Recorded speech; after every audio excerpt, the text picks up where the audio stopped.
Alright guys, I don't normally do an impromptu video, but you never know when something pops up that's going to help somebody. So as much as I would have liked to have set up and got a tripod and all that, I'm not going to. So this will be a quick little video. If you have to lift your bed off your F250, I won't go over the lifting part. That'll be kind of up to you, but I can tell you the Harbor Freight 1,100 pound winch or hoist will lift it up no problem. I'm doubling it up with the block. I'll show you guys that in a second. I have an old swing set that I made into a kind of a low bridge crane typey thingy.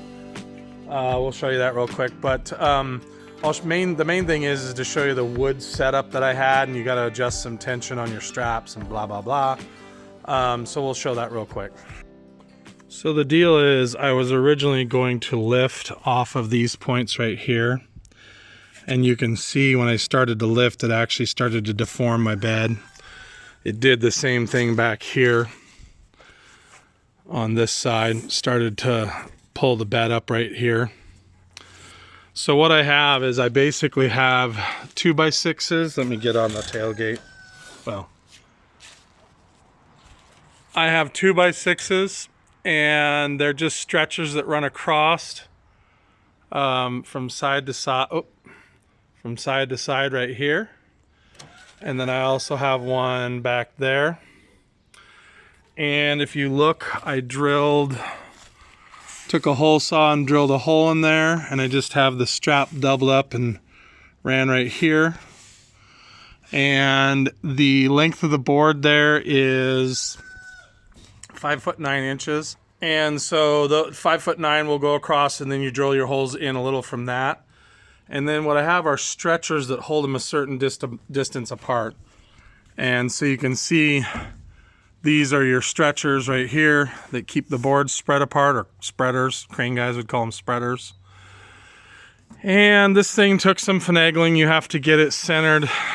So on my bed, to pick it up, from the front of the bed, if I tape measure it, to the hook is 4'4" or 52 inches. I would actually go 4'2" or even 4 foot to pick the bed up. And you guys can see that right there, 4'4". And then there's my hook right there. And I'm measuring off the front of the bed. It's an 8-foot bed. That box right there is empty.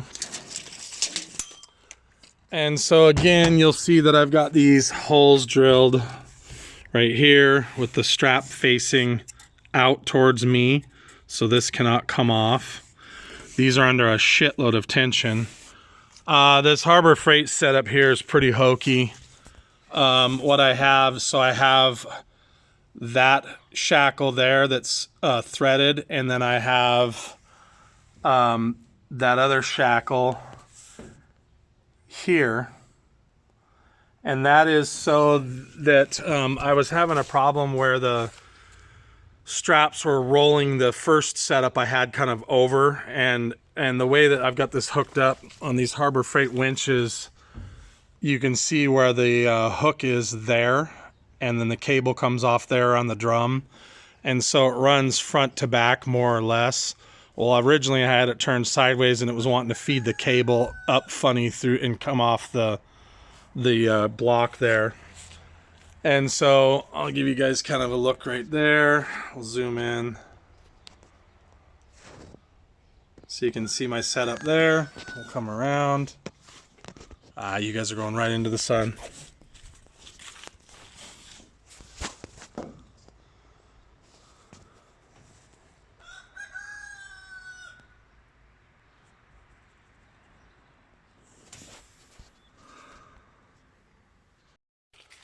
And then what you're going to do, you're going to come back here before you get your bed too far off, and you're going to disconnect your brake lights and whatever else this plug is. I think these are the only two plugs.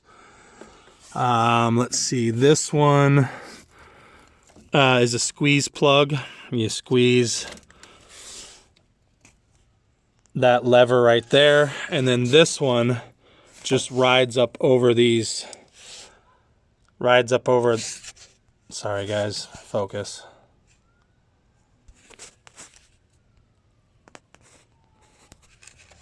rides up over these pins here. So I believe those are the only two. You're also going to need to take these bolts off here. Shoot, is that coming off? Yeah, that'll come off. Oh, you guys can't even see it. All right, yeah, you can see that this is loose from the bed. So as I lift that up, this one's not. This one's still pretty tight for some reason. What's going on there? I had to mess around quite a bit with these straps to get them tensioned correctly. So you'll notice that this is right in the middle. At some point it was kind of pulled off to one side or the other. And then front to back, it was also kind of pulling funny. And so you'll see now that those are tensioned in a way that it's pulling evenly front to back.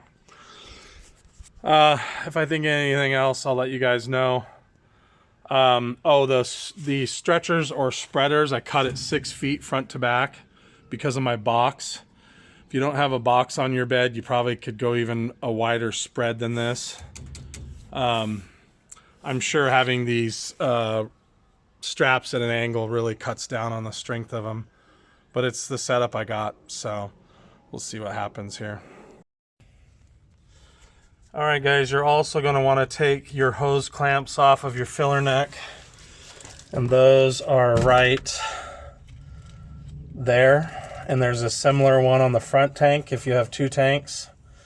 If you have 1 tank, you're still going to want to take those off, so do that before you lift it too high. Okay, turns out that you definitely need those hose clamps off. So now it looks like this. It falls down in there. My face in the background was like... So we'll see if we can get out from under this thing.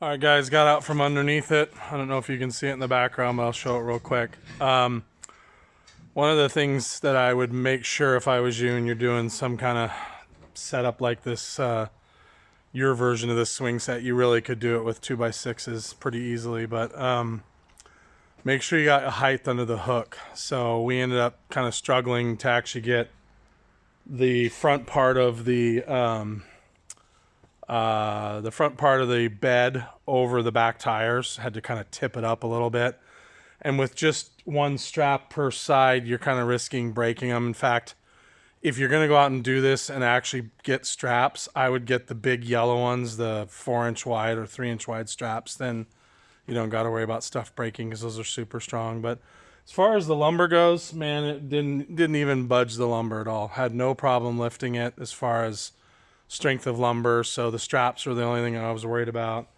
I think a low fuel pressure problem, but I think it's the tank switch. I've done lots of research and started kind of doing what everybody does, replacing parts, and I just stopped because this thing ran. I took it hunting this year. It ran okay. It had an idling problem, but it's gotten significantly worse, and it's either vacuum or it's fuel pressure. And so I don't believe the fuel pressure regulator is bad. I don't believe it's throttle position sensor. I did the test, and I don't believe it's the other thingy that's got vacuum hooked up to it. Tyler, what's that thing called on the firewall? The thing on the firewall. It's like it would be like the thing it's like idle air control or something like that. I don't know. Anyways, so I'm gonna, and also a long time ago when I put new sending units in this thing, I wired one backwards, so I'm gonna fix that. But I'll show you guys real quick the bed. So just got it on sawhorses. Still have it hooked up in case one of the sawhorses slips off, but just have a set of sawhorses under there. And I had done these rubber isolators for my bed, but because they're almost 1/2 inch thick, it raised the bed funny. So I'm going to replace all those with just a real thin piece of rubber instead of the 1/2 inch belt material. This stuff's great, but it made the cab and the bed not match up, so I'm gonna fix that. But anyways, if you have to lift your bed off, I mean, all in, I think, including making the lumber, I'm 2 or 3 hours in. So, and have a helper, because they'll need to tip the bed or kind of around while you're getting out from underneath your filler necks and stuff. These are the clamps that hook it to the bed. There's actually hooks on the bed that hold these in place up near where the filler neck goes on there. So you want to make sure you got those unhooked. But anyways, as always, I hope this helps somebody. Talk to you guys later.